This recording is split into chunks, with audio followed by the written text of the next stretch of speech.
When you surround yourself, let's assume you're the worst person in the world for this skill, right? But you put yourself in a situation where you're surrounded by superstars. Yeah.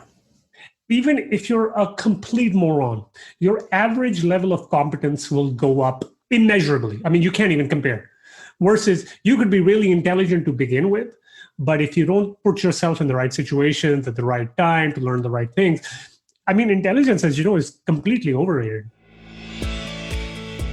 Your network is your net worth.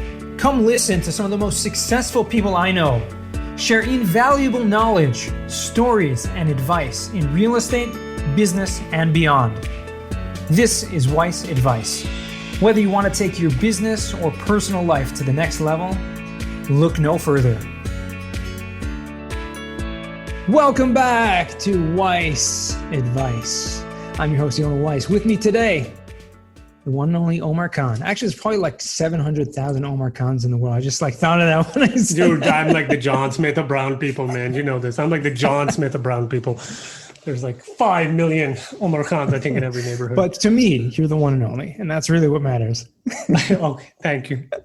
Oh, man, a little bit about Omar. Omar is a rock star. You know, when it comes to, I think of someone who looks at real estate investing and specifically multifamily from, that institutional kind of analytical way of looking at things. That's kind of who I think of you. And so that's kind of a little bit of a background. So he's dealt with, besides for real estate, he's a CFA Charterholder, which I think I'm going to ask you in a minute what that means, what the significance of that, because I think Hey, look, it basically means you're chained to your desk for most of your 20s, because most people do it in their 20s. I mean, people. Yeah, but what it means is that there are very few people. There's a very small percentage of people who get that certification. And doing that really opens up a lot of doors, but at the same time, it kind of holds you down, like you said. Oh, yeah, it holds you down tremendously. I think a lot of people pigeonhole themselves because, people tend to associate their job or their degree with who they are. Yeah. So I think it really does. 100%. For a lot of people. And so he's, I'm just going to skip the introduction. We are going to get to know Omar. Maybe say a couple words about what you do. You own a lot of apartment buildings, you invest in real estate, syndications, that kind of stuff. Look, I mean, I moved from Canada a few years ago. Yona knows this. I was working on the institutional side there. When I moved out here, I moved for a girl, my wife now. And I moved down here. I had to kind of figure out what I wanted to do in the next stage of my life. I was lucky enough that I moved to Texas, which is a very entrepreneurial, very business friendly, and just a very generally friendly place. Contrary to, by the way, a lot of people who haven't been to Texas, who, like all my friends in Toronto, at least, used to think everybody would go to work on a horse. And cowboy boots, Yeah, with cowboy boots. And there's lots of boots. And they don't call them cowboy boots, by the way, because I still call them cowboy boots. They just call them boots. Right? But look, I was lucky enough to be in Texas. Structured a few deals for a couple of two family offices I know in Toronto who own some assets in Houston. They were all friends and all. And then I just, work hard. When God opens one door, you go through it, you work hard, and then God opens more doors, right? And a lot of this is there was no grand plan behind, hey, do this and that. A lot of this is you put one foot forward and then you put another foot forward, and it's just day by day, year by year, month by month sort of thing. Absolutely. I'll get a little background, going from the institutional side, and when you say institutional side and the CFA, Chartered Financial Analyst, right? What was obviously you moved down here, but what made you leave the institutional kind of thing and found the Boardwalk Wealth, the real estate firm that you're focused on buying now, multifamily properties, right? You left that whole, equities and things like that. Well, look, I think it's a combination of the fact that I moved. So anytime you move and make a fresh, clean start, a lot of times it's easier to do that than if you were staying at the same spot and you want to make a move, right? So I think psychologically it's easier. I mean, I literally changed country. So I guess that impetuous is there. But the other thing also was that, and we'll get into it, I was working in one of the jobs in institutional equity research at one of the major investment banks in Canada. And, during earnings season, obviously, I'm not the only one. All the analyst associates that are up. A lot of times, if you're covering a certain sector, oftentimes, not always, all the companies happen to announce their earnings in the same 1 or 2 week period. And typically that means, you're already working brutal hours, 80, 100 hours a week, but a lot of times you just stay in the office for like 3 days straight. A lot of times you don't even go. And by the way, I'm not saying this was me. This is pretty much everybody who's doing that thing. And it's every quarter. And on one quarter, I realized, I think I was up for 36 hours straight because weirdly for us, the companies we were covering, like 4 of them announced back to back to back. It was just a bad timing issue, right? And you had to issue those reports and get them out ASAP. So what happened is we were up and then we go down to the restaurant. I think it was afternoon the next day. I don't know what time it was. And we're there. We want to have food. We go down. We're kind of done with the earnings season. And I still remember one of my directors and my boss's boss was visiting. I was in Calgary at that time. And he's like, oh, guys, good job. And, we'd been talking back and forth. And he's like, look, we really like you. We really want you to stay. And we're going to give you a bonus, all that stuff other guys get. But if you keep working hard, you can be like, me or that guy. And look, they were really nice people, but I was like, man, I really don't want to be like you, man. I don't want to be 45. I don't want to be on my second divorce. I don't want to be, I just don't want that kind of life. And don't get me wrong, these are really nice people. It's just that, look, if you're working 100 hours a week since you're the age of 23, there's no way you're going to have a marriage. Okay, it's not going to happen. There's no way you're going to have time for your kids. There's no way you're going to have somewhat of a balanced lifestyle. It's just not going to happen, right? And I always wanted kids, and I'm lucky enough that I belong to a family where, everybody's entrepreneurial, but we had time to do the things that are really important. And I wanted kids, and I'd seen a lot of guys who were making supposedly money. They weren't making $50 million a year, but they were making a couple of $1 million a year, which is not bad, right? But they were like 45 and they were acting like children. They would have these boys parties, and look, I'm a guy. I love to have fun. Okay. But, I just didn't think it was for me. Right. So that was one of the big reasons. And the other thing was time freedom. I feel like a lot of these professions, like big chart lawyers, investment bankers, all of that, they get paid a lot of money, but their burn rate is really high because they have to keep up with the Joneses, because that's literally how you progress. Right. There's no other way around it. So yeah, you make $2 million, but you're spending 2.5. That's crazy. And that's right. So it's just a perpetual rat race. You never get out of that rat race. And what's the point of making all this money? What's the point of being all this educated, doing all of that stuff, if you're never able to leave, if you're never able to do things on your own timetable with your family? Sure, absolutely. So you found multifamily. How did you stumble upon because it's not something that comes up, to everyone in every situation. But it's not like I found it. What happened? Yeah, look, what happened basically is that, again, I'm very lucky that my family's been in commercial real estate for the past 2 or 3 generations. It wasn't like their thing. They just happened to invest into it over multiple generations. We own assets for a while. And I only realized when I started doing this is that a lot of people go the residential to commercial route. And I had never, at least my family had never really done that. Look, everybody owns their houses, but it wasn't like people were buying houses. We'd buy shopping centers, retail centers, there are 2 or 3 motels. So you understand, but it was never residential like houses, right? Which now I find out, now that I work in this industry, is considered different. I didn't realize that at that time, right? So what happened is when I moved down, one of my really close friends, they run a family office out of Toronto. They were reorging their, just passing on some of the estate to the next generation. So they owned a lot of assets, retail and commercial, specifically in Houston, and they wanted to reorganize that. And the guy was one of my really good friends. So he gave me a call. And he's like, look, I'm flying down to Houston. You're in finance. Why don't you come down? And, we trust each other. Let's do it. And this way we'll meet as well. So I went down there, kind of started doing that. And concurrently at that time, when I'd moved down, and it's mostly my ignorance, I thought, well, Canada, you keep hearing people pay taxes, but at least we get some services. Now it's debatable whether you like it or not. I liked it. I'm going to go out on a limb here and say, it's pretty nice. But look, you're paying for it, right? But when I moved down here, I very quickly realized between my wife and I, we were comfortably paying in 6 figures in taxes. And the tax rate wasn't really that different, by the way, even in Texas when I total up everything.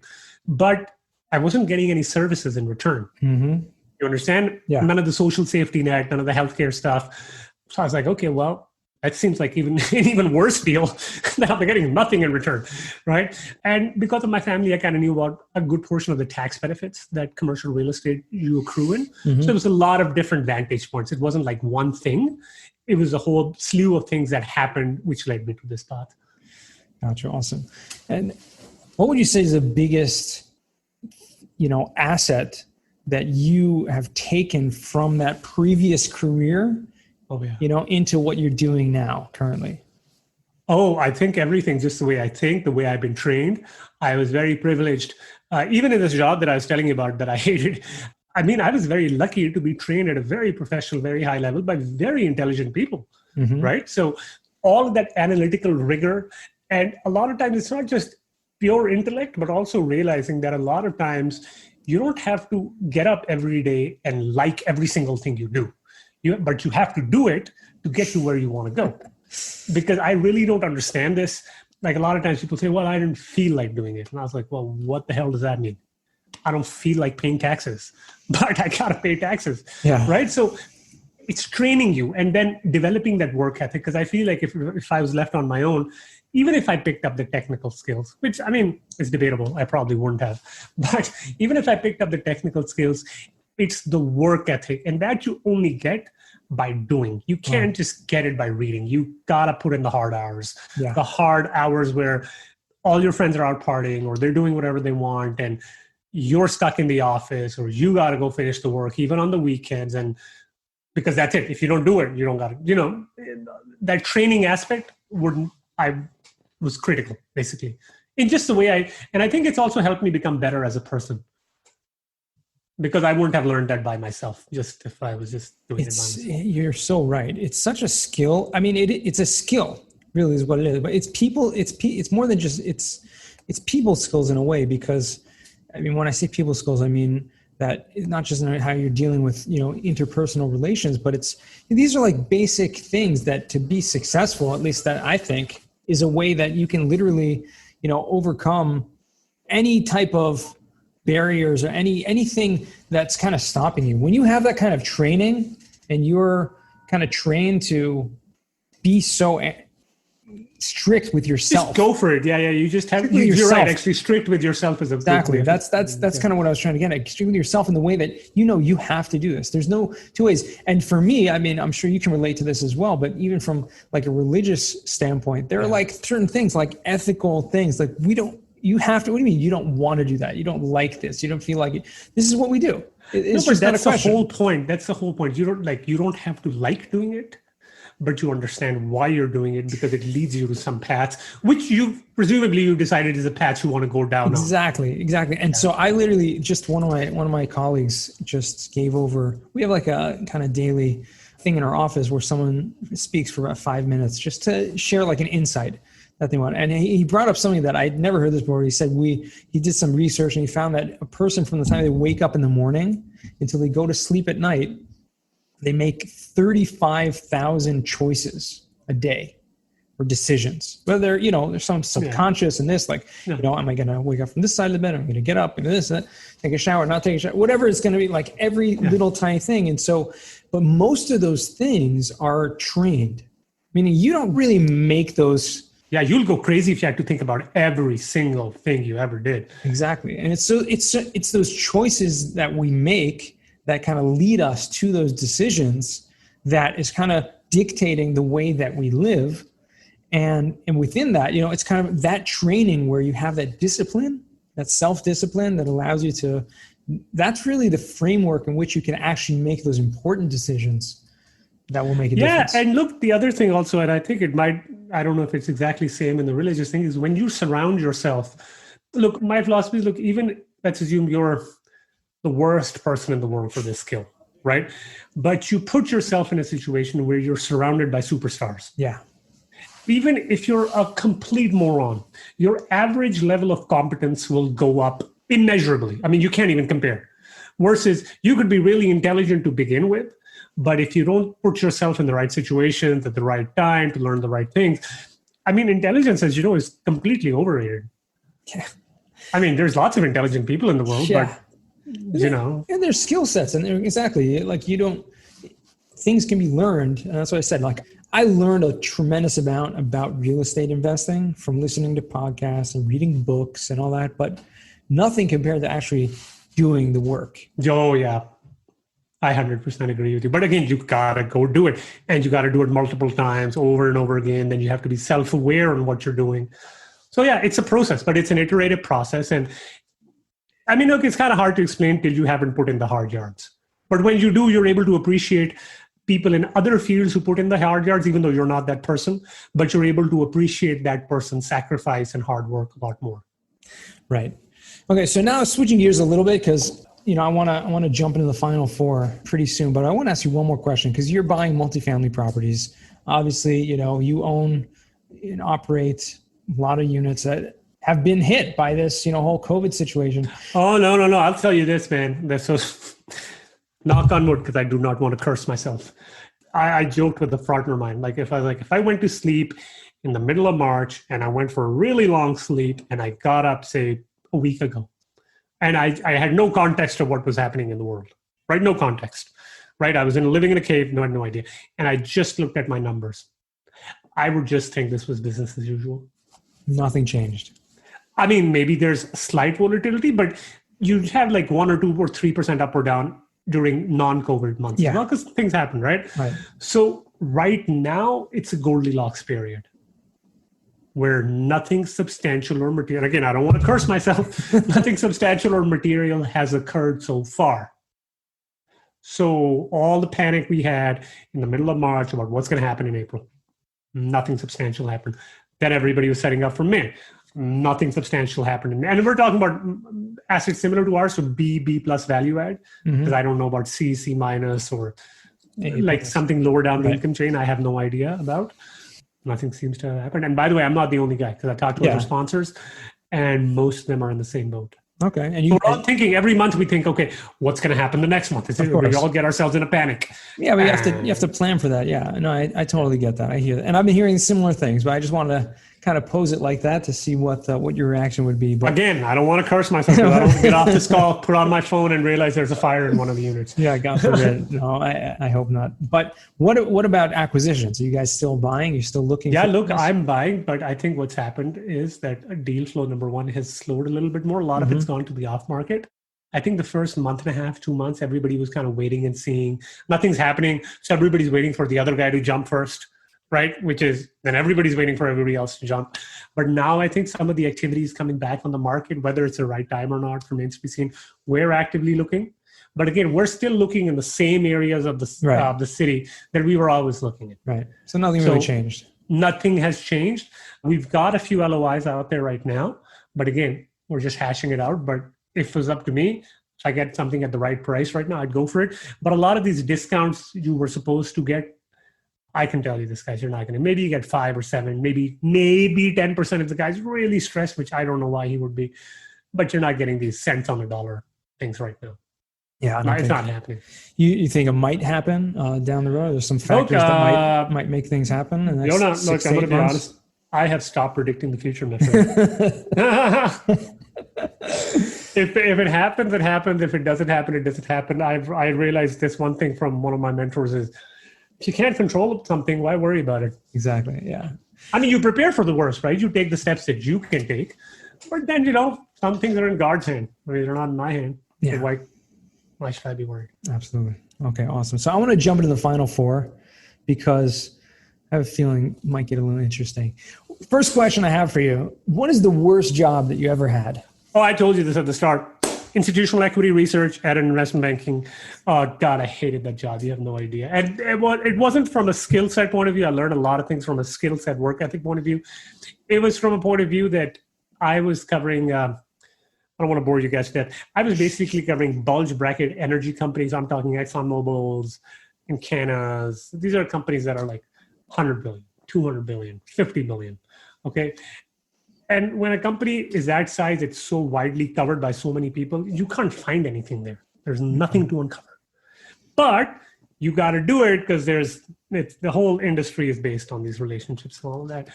And it was like the most soul-sucking job, because every time somebody went to the toilet in Encana, I had to write about it.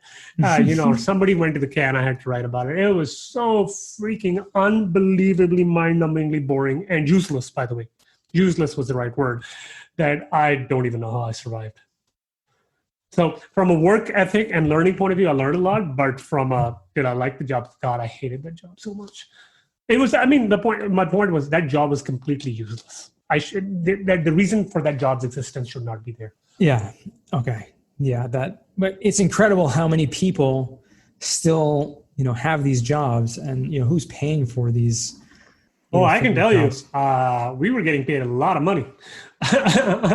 It was a nice way of living. Don't get me wrong. I wasn't complaining about the paycheck, but it was a completely useless existence. And plus, I was in Calgary, so I had to be up at 4 a.m. every day, but I was going out of the office at 10 p.m. every night.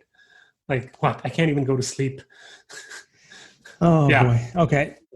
Next question. What is a book you've read that's given you a paradigm shift? It is not Rich Dad, Poor Dad. I can tell you that. N-O-T, not. I don't even understand why people say that's a book they like. God, every time I hear that on a podcast, I was like, man, you must be a real moron if you didn't. So I think the second. guy is a genius. Hold on. The guy, the author, has to be a genius to be able to market it that brilliantly. So I give him a lot of credit, okay? Not taking anything away from the author. I just think the people who like that book, God, I think those people are retarded, man. So we've had a lot of guests on this show who say the book that's given them a paradigm shift is Rich Dad, Poor Dad, right? Good for them, man. I mean, I can tell you this, maybe they didn't know how to do basic math or arithmetic. Maybe, and hey, you learn new skills every day, right? And maybe that's what it gave them. But I read that book and I thought I became dumber by reading that book because I did want to have an open mind. I really did. I thought, look, everybody talks about it. I should have an open mind and read it. And I was like, I just wasted 2.5 hours of my life. I mean, I'm never going to get these hours back, right? I could have just stared at a wall for 2.5 hours, and that would be better. Anyways, the book that I really liked, I think 10 years ago, that really shifted my mind was The Black Swan, but that was Nassim Taleb's book. But that was more from a risk management point of view, because again, I've always personally believed, and one of my mentors actually taught me this and put it into better words, is that if you take care of the downside, so you're always managing your downside, right? Hey, you never get out of business. You live to fight another day. You always have enough liquidity. The upside takes care of itself because you always have to be in the game. If you're out of the game, then it doesn't matter what's happening in the game, right? So managing downside, understanding risk, and understanding that a lot of these once-in-a-lifetime events keep happening every 5 years. You know it. I mean, you've seen it, right? Yeah.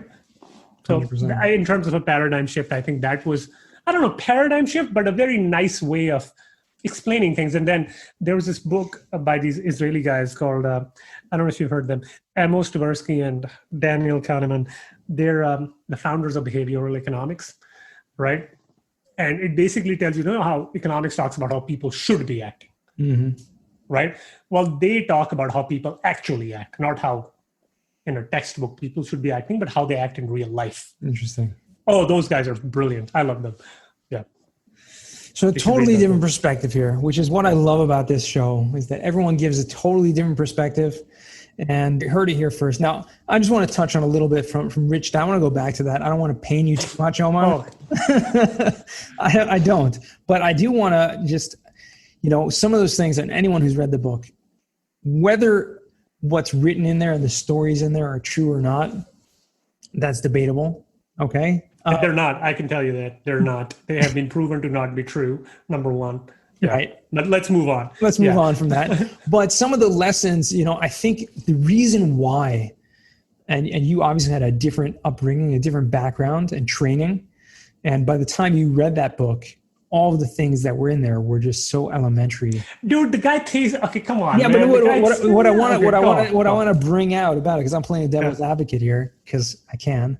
It's your show. Is that he teaches things that unfortunately in the school system they don't teach. Basic. Look, finance. Hold on, I'm gonna go out on a limb here. Okay. Look, your school is not supposed to spoon feed you every single thing. There is no schooling system on the planet that is going to spoon feed you every single thing for every facet of life. You know what? Part of being an adult, and by the way, part of living in the richest country in the world at a time when information is freely available is that you've got to take some responsibility for your actions. And you've got to learn, okay? So, I mean, I know a lot of people in America tend to blame their school systems, but I was like, look, man, I studied in a bunch of countries, and there is no country on the planet, by the way, including Canada, right, which has one of the best schools in the world, they're going to teach you every single thing for every single situation in life. That's not possible. No one. Yeah. You got to take responsibility for your own actions. And look, you know what? If you don't know how to do basic arithmetic by the time you're in grade 10th, that's not on the school. Eventually, that's on you. Come on, man. Right. Help me out here. Okay. But I do give credit to the author for the amount of success the book has had, because I do think the author has to be really intelligent, because there's so many personal finance books written, but this was the one that stuck around. So the author must be a genius in terms of the way he's marketed himself, he's marketed the product, and the multiple iterations and editions of the book that have become successful. So I give credit to the author, by the way. Okay. Awesome. Yeah. Okay. So we'll leave it at that. Yeah. Number 3. Don't edit anything out, please. Note to the editor. No problem. What skill or talent would you like to learn? I think part of that would be patience. More patience, obviously, as you can see. Part of that would be more empathy, obviously, as you can understand from my last answer. So patience and empathy would be number 1. Yeah. Okay. Well, guess what? Part of parenting teaches you that, whether you like it or not. Oh, dude, I learn it every single day, my friend. I mean, my sons are good payback for all the trouble I put my parents through. 4th and final question. What does success mean to you? See, I think the answer to that keeps changing. Like as an example, when I was out of college, a lot of people in finance, at least, let's be honest, they go there for the money. Let's be honest. Nobody likes to sit behind a desk, hunch for like 20 hours straight, right? So money part was, even though I was lucky enough to come from a reasonably, affluent family, the money thing was very attractive. But then very quickly I realized that, don't get me wrong, money is very important, but time freedom was very important to me, because I like reading books. I like hanging out, listening to music, right?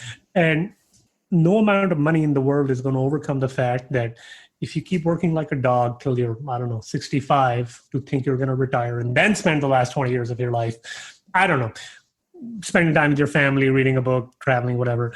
Yeah, I wasn't really that type of a guy. So time freedom was and remains very important to me, because that helps me lead the kind of life I want to live. Right. So right now, success means time freedom, more and more and more time freedom. Beautiful. Love that answer. Omar, where can our guests find more, where can our guests connect to you, find you, and reach out to you, or learn more about you, or whatever? So you can, or whatever. You can go to our website at Boardwalk Wealth, BOARD, walkwealth.com. And right on the front page, just enter, scroll down a little down, name, email, and how you find out about us. You can also email me at Omar, OMAR, at boardwalkwealth.com. I'd be happy to answer any questions and assist in any way that I can. Awesome. And hey, mention the code name Yona to get 15% off. Ooh, your free conversation. 15% off. Guys, let's up it. Let's do 50% off. Hey, there you go, man. 50% off your first free conversation. Unbelievable. This has been tremendous. Omar, it's always a pleasure talking with you. Thanks for coming on. Thank you very much. I hope everyone gained something from this. I'm sure everyone has, regardless of what they learned. It definitely was something. Thank you so much, Ona. Have a good one. And to our listeners, thank you again for joining us. If you stuck around this long, it means you're in for the long haul. I appreciate you. And remember, the best advice comes only when you ask. Real quick, I have one question for you. Did you like this episode? If you did, I want to ask you a huge favor. See, the biggest thing that helps this podcast grow and that will spread this message to the whole world is that if you leave a review, a rating, and subscribe to the podcast. What that does is it basically tells the platforms that this podcast is out on is that you like my stuff and I'm doing something right. So take a few seconds out of your day, hit that subscribe button, leave a rating or review. I would be extremely grateful.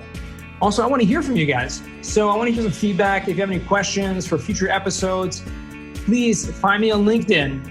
Send me a DM, a connection request, Yona Weiss, and I'd love to hear from you.